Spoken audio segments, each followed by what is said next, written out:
2015년 7월 23일 밤 11시 서울 강남구의 한 종합병원 근처 도로에는 폭우가 쏟아지고 있었습니다. 성형외과 전문의 김준호는 이날 대한성형외과학회학의 학술대회에 참석한 후 늦은 시간에 집으로 향하고 있었죠. 28세의 준호는 의과대학을 졸업하고 전공의 과정을 거쳐 이제 막 전문의가 된 지 1년이 채 되지 않은 신참 의사였습니다. 학회에서 발표한 연구 논문이 좋은 평가를 받아서 기분이 좋았던 상황이었어요. 빗줄기가 워낙 거세서 시야가 제대로 확보되지 않았어요. 준호는 차량 와이퍼를 최대한 빠르게 돌리며 조심스럽게 운전하고 있었습니다. 라디오에서는 기상청의 호우경보 발령 소식이 계속 나오고 있었죠. 그때 병원 맞은편 작은 공원 쪽에서 뭔가 이상한 것을 발견했습니다. 공원 입구 벤치에 사람이 한 명 쓰러져 있는 것 같았어요. 처음에는 그냥 지나칠 수도 있었습니다. 이미 밤이 깊었고 비까지 내리고 있어서 누구든 빨리 집에 가고 싶어 하는 상황이었거든요. 하지만 준호는 차를 천천히 길가에 세웠습니다. 의사라는 직업적 본능이 작동한 거죠. 대학병원에서 응급실 근무를 할 때 익힌 습관이었어요. 우산을 챙겨 들고 차에서 내린 준호는 빗속을 뚫고 공원 벤치로 향했어요. 가까이 다가가 보니 50대 중반 정도로 보이는 남성이 벤치에 기대어 의식을 잃은 채 쓰러져 있었습니다. 정장 상의와 넥타이를 착용하고 있어서 직장인으로 보였지만 옷은 비에 흠뻑 젖어 있었고 얼굴은 창백했어요. 준호는 즉시 남성의 상태를 확인했습니다. 맥박은 빠르고 불규칙했고 체온은 상당히 높았어요. 호흡도 가쁘고 얕았습니다. 의학적 지식으로 판단했을 때 고열과 탈수 증상이 심각한 상태였죠. 이 상태로 계속 비를 맞고 있다면 생명이 위험할 수도 있었어요. 준호는 주저하지 않고 119에 신고 전화를 걸었습니다. 119대원 강남구 테헤란로 근처 중앙공원에 의식불명 환자가 있습니다. 50대 남성으로 추정되고 고열과 호흡곤란 증상을 보이고 있어요. 빨리 출동 부탁드립니다. 전화를 끊고 준호는 자신의 우산으로 쓰러진 남성을 가려주었어요. 그리고 의사 가방에서 간단한 응급처치 도구를 꺼내 맥박과 호흡을 재차 확인했습니다. 남성의 지갑에서 신분증을 찾아보니 박철민이라는 이름이 적혀 있었고 생년월일로 봐서는 52세였어요. 구급차가 도착할 때까지 약 10분 정도의 시간이 걸렸습니다. 그 사이 준호는 계속해서 박철민의 상태를 지켜보며 응급처치를 했어요. 의식은 없었지만 다행히 맥박과 호흡은 유지되고 있었습니다. 구급대원들이 도착하자 준호는 자신이 의사라는 것을 밝히고 환자의 상태에 대해 상세히 설명했죠. 박철민은 준호가 근무하는 바로 그 병원으로 이송되었습니다. 구급차를 따라 병원으로 간 준호는 응급실에서 박철민의 정확한 진단을 위해 각종 검사를 지시했어요. 혈액 검사 결과 심각한 탈수와 함께 혈당 수치가 비정상적으로 높게 나왔습니다. 흉부 엑스레이에서는 폐렴 의심 소견이 보였고요. 당직 내과 의사와 상의한 결과 박철민은 급성 폐렴과 당뇨병 악화로 인한 의식저하 상태로 진단되었습니다. 즉시 항생제 치료와 수액 공급이 필요한 상황이었어요. 하지만 문제가 하나 있었습니다. 박철민의 신분증 외에는 아무런 신상 정보를 찾을 수 없었고 보호자도 연락처도 알 수 없었거든요. 병원 규정상 보호자 동의나 응급의료비 보증이 필요했지만 준호는 망설이지 않고 자신의 카드로 응급치료비를 선결제했습니다. 동료 의사들이 만류했지만 준호의 생각은 확고했어요. 지금 당장 치료받지 못하면 생명이 위험한 환자를 앞에 두고 돈 때문에 치료를 미룰 수는 없다는 거였죠. 박철민이 중환자실로 옮겨진 후 준호는 밤새 그의 상태를 지켜보았습니다. 항생제와 수액치료 덕분에 혈압과 맥박은 안정되기 시작했지만 여전히 의식을 되찾지는 못하고 있었어요. 준호는 박철민의 개인 소지품을 다시 한번 자세히 살펴보았습니다. 지갑에서 명함 한 장이 나왔는데 서울의 한 유명 사립대학교 화학과 교수라고 적혀 있었어요. 박철민 교수, 이것이 그의 정체였습니다. 하지만 명함은 상당히 오래된 것 같았고 모서리가 해져서 언제 인쇄된 것인지 알기 어려웠죠. 또 다른 주머니에서는 낡은 가족사진 한 장이 나왔어요. 사진 속에는 40대 초반으로 보이는 박철민과 아름다운 여성, 그리고 10대 초반 정도의 남자아이가 함께 찍혀 있었습니다. 아마도 부인과 아들로 보였어요. 하지만 사진은 상당히 오래된 것 같았고 가장자리가 바래져 있었습니다.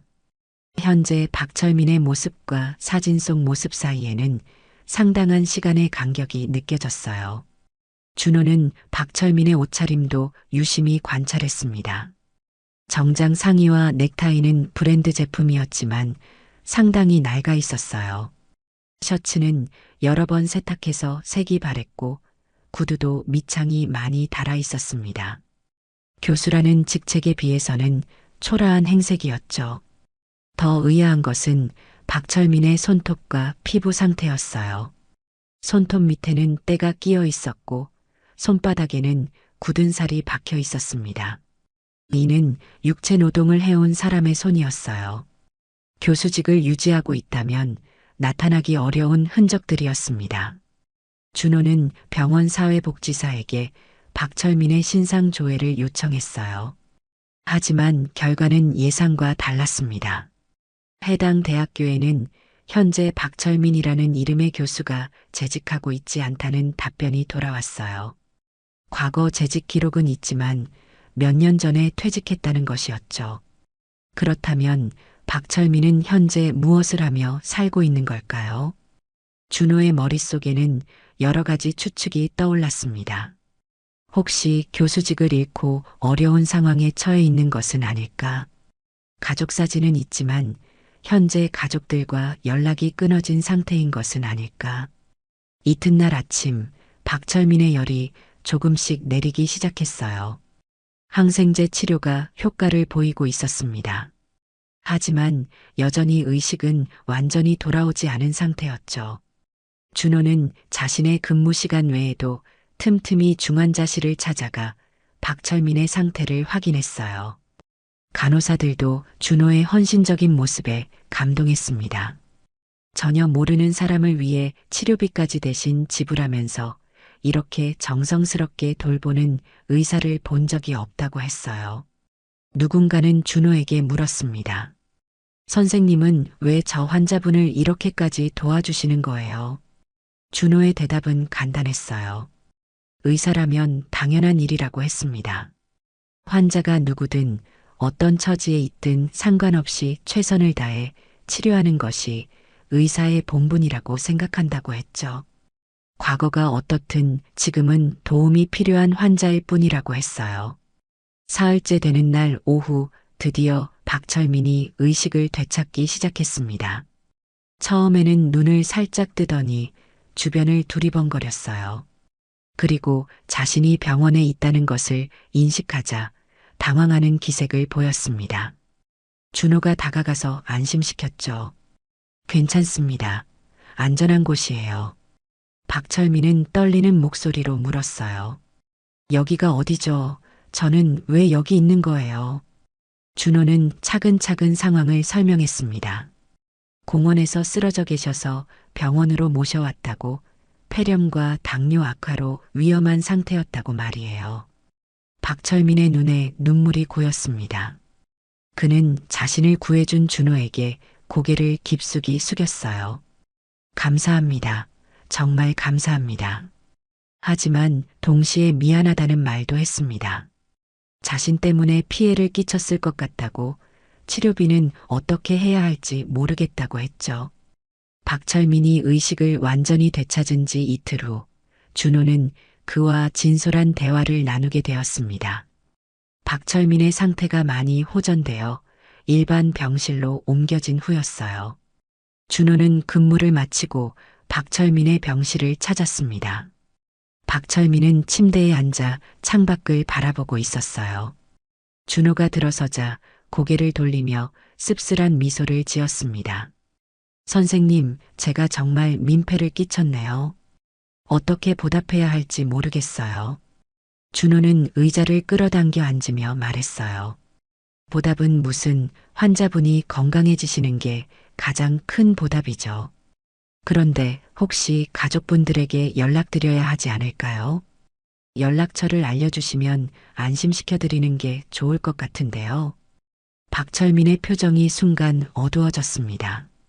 한참을 침묵하더니 천천히 입을 열었어요. 선생님, 저에게는 연락할 가족이 없어요. 아니, 정확히는 제가 연락할 자격이 없다고 해야겠네요. 준호는 박철민의 말을 조용히 들어주었습니다. 박철민은 자신의 과거를 털어놓기 시작했어요.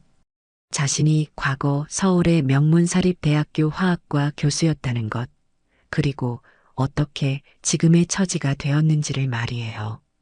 박철민은 15년 전까지만 해도 촉망받는 화학과 교수였다고 했어요. 유기화학 분야의 전문가로서 여러 논문을 발표했고 대학원생들도 지도하고 있었습니다. 아내는 중학교 교사였고 아들 민수는 당시 초등학교 5학년이었어요. 행복한 가정이었죠. 박철민은 당시를 회상하며 말했습니다. 그때는 정말 모든 것이 완벽했어요. 학회에서도 인정받고 연구비 지원도 잘 받았고 가족들과의 관계도 좋았습니다. 아들 민수는 아버지를 자랑스러워했고 장래 희망도 과학자라고 했어요. 그런데 5년 전 박철민의 인생이 완전히 뒤바뀌는 사건이 일어났어요. 동료 교수와 함께 진행하던 연구 프로젝트에서 데이터 조작 의혹이 제기된 거였습니다. 실제로는 동료 교수가 저지른 일이었지만 박철민도 연루되어 있다는 의혹을 받게 되었어요. 대학 측에서는 철저한 조사를 진행했지만 명확한 증거를 찾지 못했습니다. 하지만 의혹만으로도 박철민의 학계 내 평판은 완전히 실추되었어요. 학회에서도 냉대를 받았고 동료들도 거리를 두기 시작했습니다. 박철민은 눈물을 글썽이며 말했어요. 정말 억울했지만 어쩔 수 없었어요. 진실을 밝히려고 노력해봤지만 이미 소문은 퍼진 후였고 누구도 제 말을 믿어주지 않았습니다. 결국 박철민은 자진해서 교수직을 사임했어요. 더 이상 학생들에게 피해를 주고 싶지 않았다고 했습니다. 그런데 문제는 여기서 끝나지 않았어요. 교수직을 잃은 후 경제적 어려움이 시작되었고 이는 가정 내 갈등으로 이어졌습니다. 아내는 처음에는 박철민을 믿어주었어요.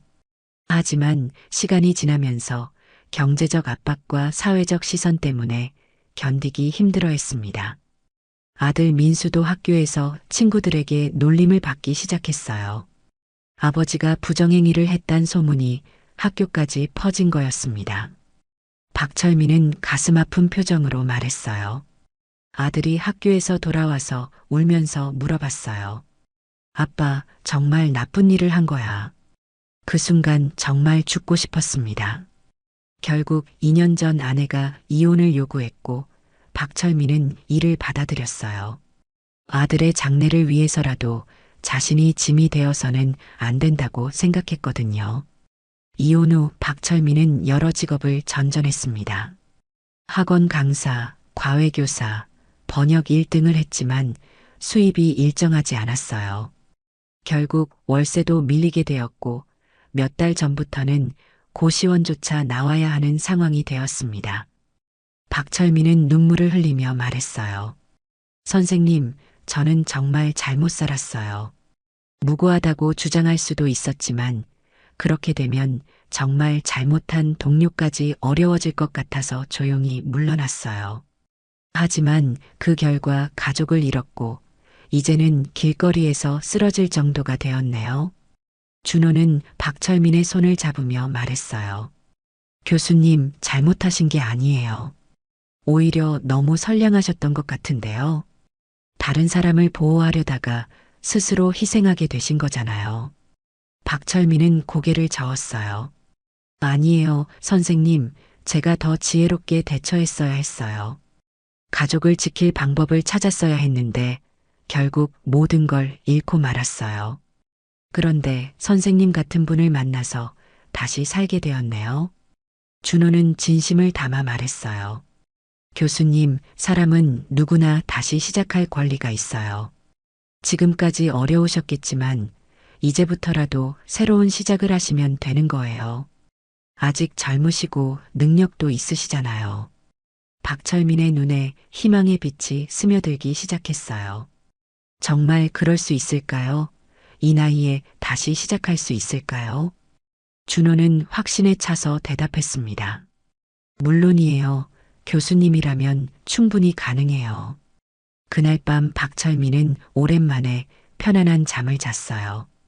준호와의 대화를 통해 마음속 깊은 곳에 묻어두었던 희망이 다시 살아나는 것을 느꼈습니다. 박철민이 퇴원하는 날, 준호는 일부러 시간을 내서 배웅했습니다. 일주일간의 치료로 박철민의 건강은 많이 회복되었어요. 얼굴에도 생기가 돌았고 걸음걸이도 한결 가벼워 보였습니다. 병원 로비에서 박철민은 준호에게 깊숙이 고개를 숙였어요. 선생님, 정말 어떻게 감사를 드려야 할지 모르겠어요. 단순히 생명을 구해주신 것뿐만 아니라 다시 살아갈 용기까지 주셨어요. 준호는 박철민의 어깨를 가볍게 두드리며 말했어요. 교수님, 이제 정말 새로운 시작을 하세요. 힘들 때마다 이번 일을 떠올리시고 포기하지 마세요. 교수님이라면 분명 다시 일어나실 수 있어요. 박철민은 간절한 표정으로 말했어요. 선생님, 저는 언젠가 반드시 이 은혜를 갚겠어요. 지금은 아무것도 없지만 떳떳한 사람이 되어서 꼭 보답하겠습니다. 그때까지 건강하게 계세요. 박철민은 고향인 대전으로 떠났어요. 그곳에서 새로운 인생을 시작하겠다고 했습니다. 준호는 박철민이 타고 간 버스가 사라질 때까지 손을 흔들어 주었어요. 그 후 10년이라는 긴 시간이 흘러갔습니다. 준호의 인생에도 많은 변화가 있었어요. 28세였던 그는 이제 38세가 되었고 성형외과 전문의로서 상당한 실력을 인정받게 되었습니다. 준호는 3년 전 자신만의 성형외과 병원을 개원했어요.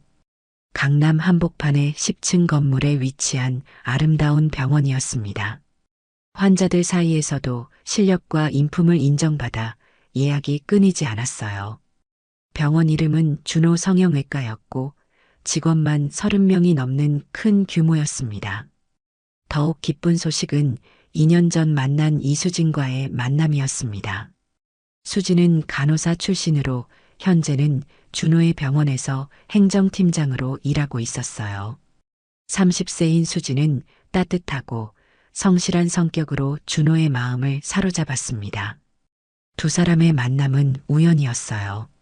수진이 다른 병원에서 근무할 때 환자 케어 관련 세미나에서 만났는데 준호의 환자를 대하는 진심 어린 모습에 감동받았다고 했어요. 두 사람은 6개월 전 약혼을 했어요. 결혼 날짜도 정해놓고 준비를 하고 있는 상황이었습니다. 준호의 인생은 그야말로 승승장구하고 있었어요. 성공한 의사, 아름다운 약혼녀, 번창하는 병원까지. 하지만 성공 뒤에는 항상 대가가 따르는 법이었어요. 준호는 병원 운영과 수술 일정에 쫓겨 거의 매일 12시간 이상 일했습니다. 주말에도 응급 환자가 있으면 병원으로 나와야 했어요. 특히 요즘에는 해외 환자들도 많이 찾아와서 더욱 바빠졌습니다. 수지는 자주 준호에게 건강을 걱정한다고 말했어요. 오빠, 너무 무리하지 마세요. 몸이 가장 중요한 거예요. 하지만 준호는 아직 젊다고 생각했고 더 열심히 일해서 더 큰 성공을 이루고 싶어 했습니다. 분원 개설 계획도 세워놓고 있었거든요. 불규칙한 식사, 부족한 수면, 과도한 스트레스가 계속 누적되고 있었어요. 가끔 두통이나 어지러움을 느꼈지만 단순한 피로라고 생각하고 넘어갔습니다. 건강한 삶을 살고 있다고 믿었거든요. 그런데 최근 들어 증상이 조금씩 심해지고 있었어요. 수술 중에도 집중력이 떨어지는 것을 느꼈고 밤에 잠을 제대로 이루지 못하는 날이 늘어났습니다. 하지만 준비 중인 결혼과 병원 확장 계획 때문에 병원 검진을 미루고 있었어요. 박철민과의 만남은 이미 준호의 기억 속에서 희미해져 있었습니다. 10년이라는 시간 동안 수많은 환자를 만나고 치료했거든요.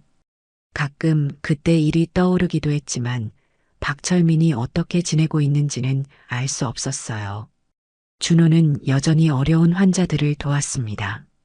경제적으로 어려운 환자들에게는 치료비를 할인해 주거나 무료로 수술해 주기도 했어요. 10년 전 박철민을 도왔던 그 마음이 여전히 남아 있었거든요. 병원 직원들도 준호의 이런 모습을 존경했습니다. 2025년 8월 15일 오후 2시, 준호는 평소와 다름없이 수술실에서 성형수술을 진행하고 있었습니다. 30대 여성 환자의 코 성형수술이었는데 비교적 간단한 수술이라 여유 있게 진행하고 있었어요. 이날은 광복절이었지만 준호는 해외에서 온 환자를 위해 특별히 수술을 잡아놓은 상황이었습니다. 그런데 수술 시작 1시간 정도 지났을 때 갑자기 준호의 시야가 흐려지기 시작했습니다. 처음에는 단순한 피로라고 생각했지만 점점 어지러움이 심해졌어요. 손에 힘도 빠지는 것 같았습니다.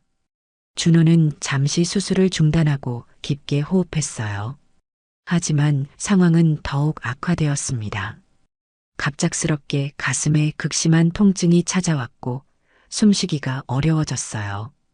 이상하다, 뭔가 잘못되었다. 수술실 간호사들이 준호의 이상한 모습을 알아챘어요.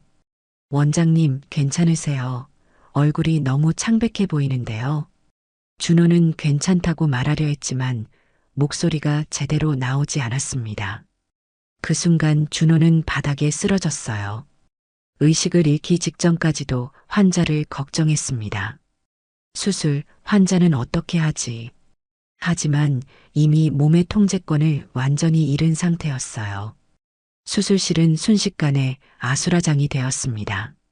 간호사들은 즉시 응급 상황을 알렸고 병원의 다른 의료진들이 급히 달려왔어요. 준호가 쓰러진 환자의 수술은 다른 의사가 마저 완료했습니다. 응급실로 이송된 준호는 각종 검사를 받았어요. 심전도, 혈액 검사, CT 촬영 등이 연달아 진행되었습니다. 검사 결과를 본 응급실 의사의 표정이 심각해졌어요. 수진은 병원에서 급히 연락을 받고 뛰어왔습니다. 응급실 앞에서 초조하게 기다리는 수진의 손은 떨리고 있었어요. 오빠, 제발 괜찮아야 해. 수진은 눈물을 참으며 기도했습니다. 1시간 후 담당 의사가 나와서 설명했어요. 뇌종양이 발견되었다고 했습니다. MRI 촬영 결과 뇌의 좌측 전두엽 부위에 약 3cm 크기의 종양이 있다는 것이었어요. 양성일 가능성도 있지만 정확한 진단을 위해서는 조직 검사가 필요하다고 했습니다. 수지는 그 말을 듣는 순간 다리에 힘이 빠져 주저앉을 뻔했어요. 뇌종양이라니 이럴 수가 있나요? 의사는 침착하게 설명을 이어갔습니다. 종양의 위치상 수술이 가능하지만 상당히 고난도의 수술이 필요하다고 했어요. 서울대병원이나 연세대 세브란스병원 같은 대형 병원에서 수술받는 것이 좋겠다고 권했습니다. 준호가 의식을 되찾은 것은 그날 저녁이었습니다. 중환자실 침대에 누워있는 자신의 모습에 당황했어요. 수진이 옆에서 울고 있는 것을 보고 대략적인 상황을 짐작할 수 있었습니다. 의사가 와서 진단 결과를 설명했어요. 준호 역시 의사였기 때문에 상황의 심각성을 금방 이해했습니다. 뇌종양 수술의 위험성과 비용, 그리고 회복 과정의 어려움까지 모든 것을 알고 있었거든요. 가장 큰 문제는 수술비와 치료비였어요. 뇌종양 수술은 수천만 원이 드는 고액의 치료였습니다. 준호의 병원은 잘 되고 있었지만 개원한 지 얼마 되지 않아 아직 여유 자금이 많지 않았어요. 더구나 준비 중인 결혼 비용과 분원 개설 자금까지 고려하면 상당히 부담스러운 상황이었습니다. 더구나 준호가 쓰러진 후 병원 운영에도 차질이 생겼습니다. 예약된 수술들을 다른 병원으로 옮겨야 했고 직원들 월급도 계속 나가야 했어요. 갑작스럽게 병원의 주요 수입원이 끊어진 상황이었습니다. 수지는 밤새 고민했어요. 자신의 적금을 모두 해약하고 부모님께도 도움을 요청했지만 턱없이 부족했습니다.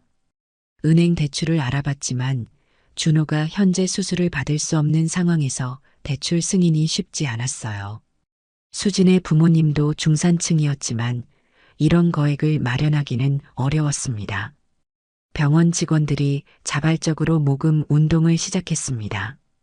그동안 준호가 보여준 선행과 인품을 기억하는 사람들이 하나둘씩 도움의 손길을 내밀었어요. 하지만 개인들의 기부만으로는 한계가 있었습니다. 모금액은 1,000만 원을 겨우 넘는 수준이었어요. 준호는 수진에게 말했어요. 수진아, 너무 걱정하지 마. 어떻게든 방법이 있을 거야. 하지만 내심으로는 걱정이 많았습니다. 수술을 빨리 받지 않으면 종양이 더 커질 수 있었거든요. 의료진은 최대한 빨리 수술을 받는 것이 좋다고 권했어요. 하지만 수술비 문제가 해결되지 않으면 수술 일정을 잡기 어려운 상황이었습니다. 준호와 수지는 절망적인 기분에 빠져들고 있었어요. 그런데 3일 후 예상치 못한 일이 일어났습니다.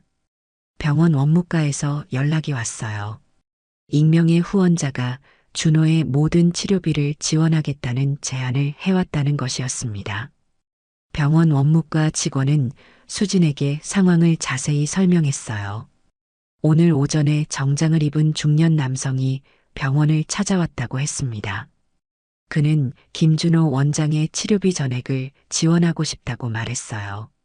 후원자는 현금으로 1억 원을 즉석에서 입금했습니다. 그리고 추가로 필요한 비용이 있으면 언제든지 연락하라고 했어요. 단 자신의 신원은 절대 공개하지 말아달라고 당부했다고 합니다. 후원자는 김준호 원장에 대해 상당히 자세히 알고 있는 것 같았다고 원무과 직원이 말했어요. 수지는 믿을 수 없어 했어요. 이런 일이 실제로 일어날 수 있는 건가요? 준호도 마찬가지였습니다. 누가 자신을 위해 이런 거액을 선뜻 내놓을 수 있을까요? 혹시 사기는 아닐까 하는 의심도 들었어요. 하지만 입금 확인 결과 돈은 실제로 병원 계좌에 들어와 있었습니다.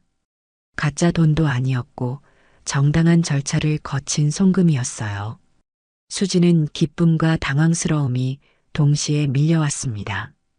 더욱 놀라운 것은 후원자가 준호의 병력과 상황에 대해 매우 구체적으로 알고 있다는 점이었어요. 원무과 직원은 그 남성이 김준호 원장님이 평소 어려운 환자들을 많이 도와주셨다는 얘기를 하더라고 전했습니다. 준호의 수술 일정이 즉시 잡혔어요. 서울 최고의 뇌외과 전문의가 집도하기로 했고 최신 장비를 사용한 정밀 수술이 예정되었습니다. 모든 것이 갑자기 해결된 상황이었어요. 수술 전날 준호는 후원자가 누구인지 계속 궁금해했어요. 자신을 도와줄 만한 사람을 떠올려 봤지만 딱히 떠오르는 인물이 없었습니다. 의대 동기들도 병원 관계자들도 이런 거액을 선뜻 내놓을 만한 여유가 있는 사람은 없었거든요. 하지만 수지는 누가 됐든 정말 감사한 일이라고 말했어요. 오빠를 구해주신 분이니까 정말 고마운 분이에요. 수술은 6시간에 걸쳐 진행되었어요. 다행히 종양은 양성이었고 완전히 제거할 수 있었습니다. 뇌외과 의사는 수술이 성공적이었다고 발표했어요. 회복 기간만 거치면 정상적인 생활이 가능하다고 했습니다. 수지는 수술실 앞에서 눈물을 흘렸어요. 정말 다행이었습니다. 준호가 회복실에서 깨어났을 때 가장 먼저 한 말은 고마움을 표현하는 것이었어요. 누가 도와주신지는 모르지만 정말 감사하다고 했습니다. 수술 후 일주일이 지나면서 준호의 상태는 빠르게 호전되었어요. 의사들도 회복 속도가 예상보다 빠르다고 놀라워했습니다. 그런데 바로 그때 운명적인 만남이 기다리고 있었습니다. 수술 후 10일째 되는 오후 준호가 일반 병실에서 회복 중일 때였습니다. 갑자기 병실 문이 열리면서 정장을 입은 품격 있는 중년 남성이 들어왔어요. 그의 뒤에는 깔끔한 차림의 젊은 남성도 함께 있었습니다. 준호는 처음에 병원 관계자인 줄 알았어요. 하지만 남성이 입을 열자 상황이 달라졌습니다. 김준호 원장님, 저를 기억하시나요? 준호는 남성의 얼굴을 자세히 살펴봤지만 누구인지 알아볼 수 없었어요. 죄송하지만 어디서 뵌 분인지 기억이 잘 나지 않네요. 남성은 미소를 지으며 말했습니다. 10년 전 여름비 내리던 밤 공원 벤치에서 쓰러진 사람을 기억하십니까? 그 순간 준호의 머릿속에 10년 전의 기억이 되살아났어요. 혹시 박철민 교수님이신가요? 남성은 고개를 끄덕였습니다. 네, 맞습니다. 박철민입니다. 하지만 이제는 교수가 아니라 제약회사를 운영하고 있어요. 준호는 믿을 수 없다는 표정을 지었어요. 박철민의 모습이 10년 전과는 완전히 달라져 있었거든요. 깔끔하게 정돈된 머리, 고급 정장, 그리고 자신감 넘치는 표정까지 10년 전 공원에서 만났던 그 초라한 모습과는 천지 차이였어요.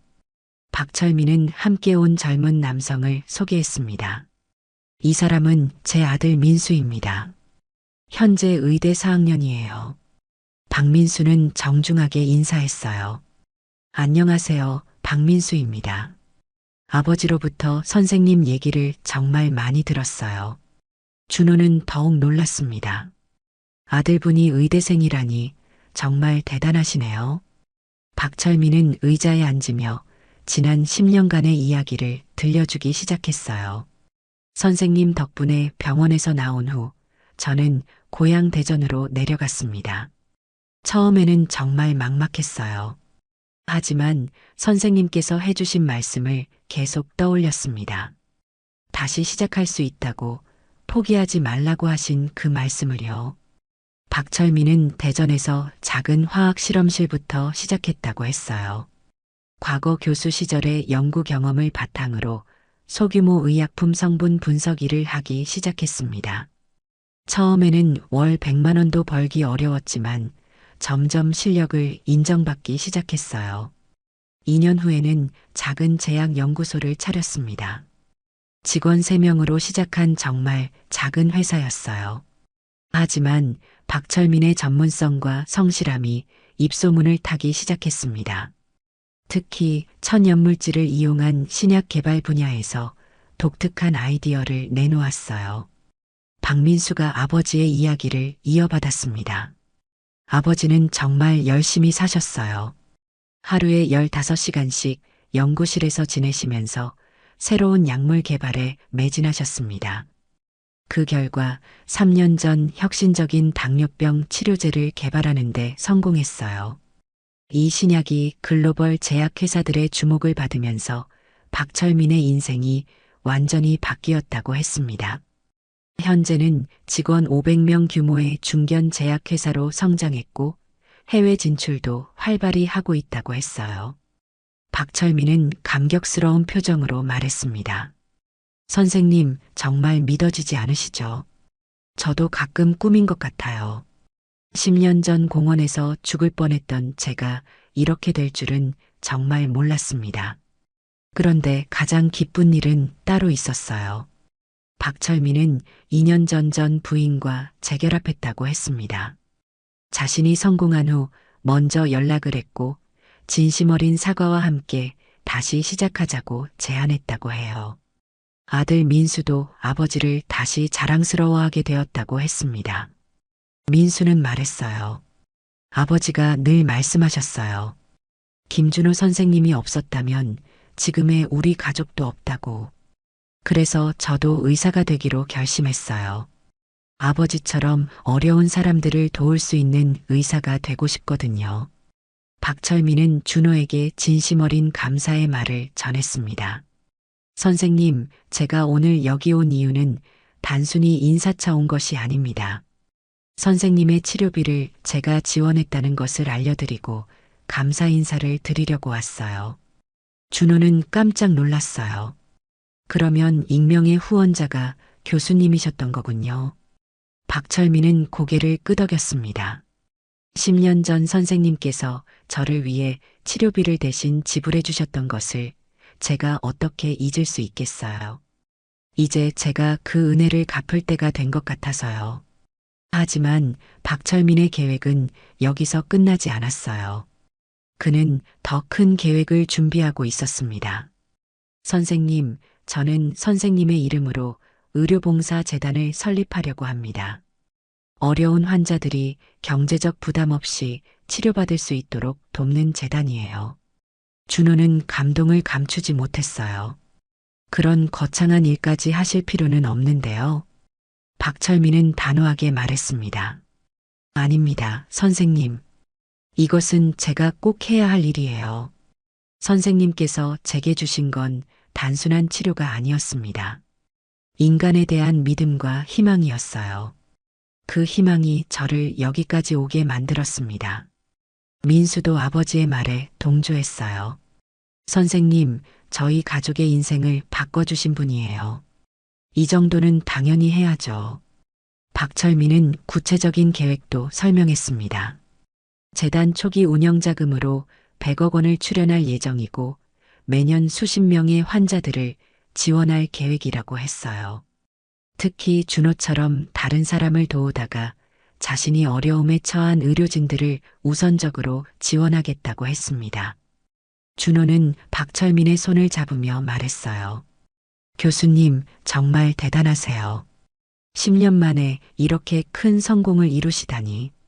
하지만 박철민은 고개를 저었어요. 아닙니다, 선생님. 성공이란 단순히 돈을 많이 버는 것이 아니에요. 다른 사람에게 도움이 될 수 있을 때 비로소 진정한 성공이라고 할 수 있죠. 선생님께서 10년 전 제게 가르쳐 주신 것이 바로 그것이었어요. 두 사람은 오랫동안 이야기를 나누었습니다. 박철민은 지난 10년간의 어려움과 보람에 대해 자세히 들려주었고, 준호는 자신도 그동안 여러 환자들을 도우며 보람을 느꼈다는 이야기를 했어요. 민수는 두 분의 대화를 들으며 의사라는 직업의 숭고함을 다시 한번 느꼈다고 했습니다. 이야기가 끝날 무렵 박철민은 준호에게 제안했어요. 선생님께서 회복되시면 저희 재단의 명예이사장을 맡아주시면 어떨까요? 직접적인 업무는 없으시고 그냥 상징적인 역할만 해주시면 됩니다. 준호는 기꺼이 수락했어요. 정말 영광이에요. 제가 할 수 있는 일이라면 무엇이든 도와드리겠습니다. 박철민과 민수가 병실을 떠나기 전 박철민은 마지막으로 말했습니다. 선생님, 10년 전 그 비 내리던 밤이 제 인생에서 가장 중요한 순간이었어요. 선생님을 만난 것이 제 인생의 터닝 포인트였습니다. 정말 감사합니다. 준호도 대답했어요. 저야말로 감사해요. 교수님의 성공 스토리를 들으니 제가 더 큰 감동을 받았어요. 앞으로도 좋은 일 많이 하시고 건강하세요. 3개월 후 준호는 완전히 회복되어 병원으로 복귀했어요.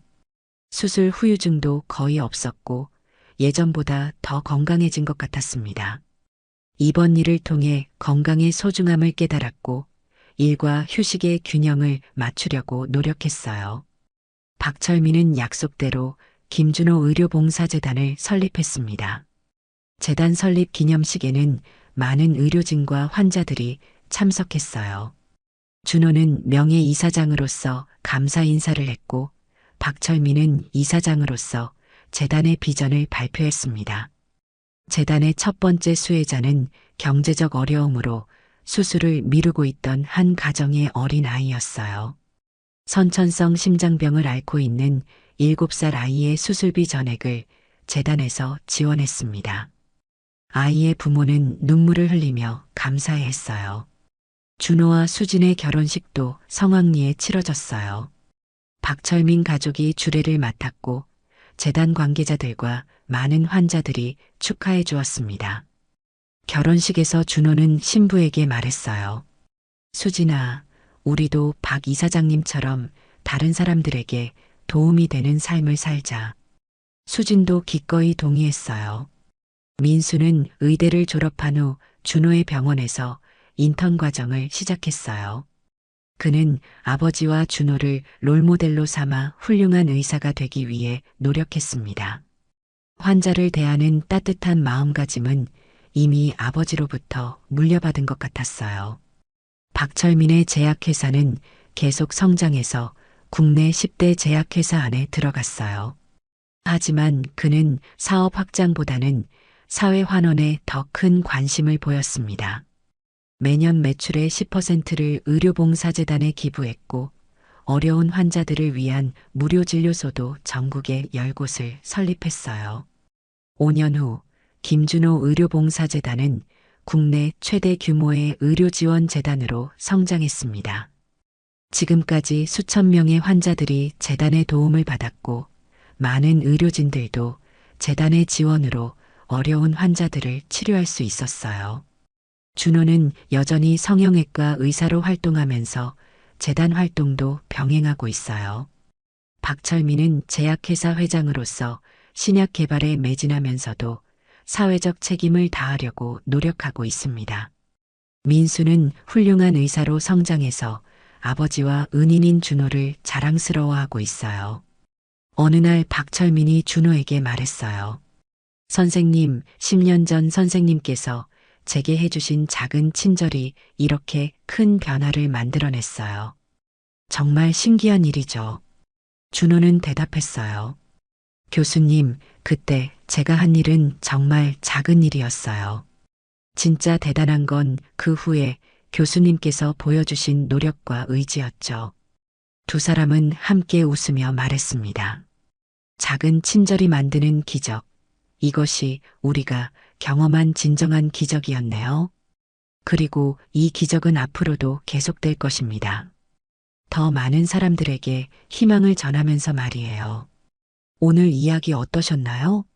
구독과 댓글, 알람 설정 잊지 마시고 소중한 댓글 하나가 정말 큰 힘이 됩니다. 시청해 주셔서 진심으로 감사드립니다.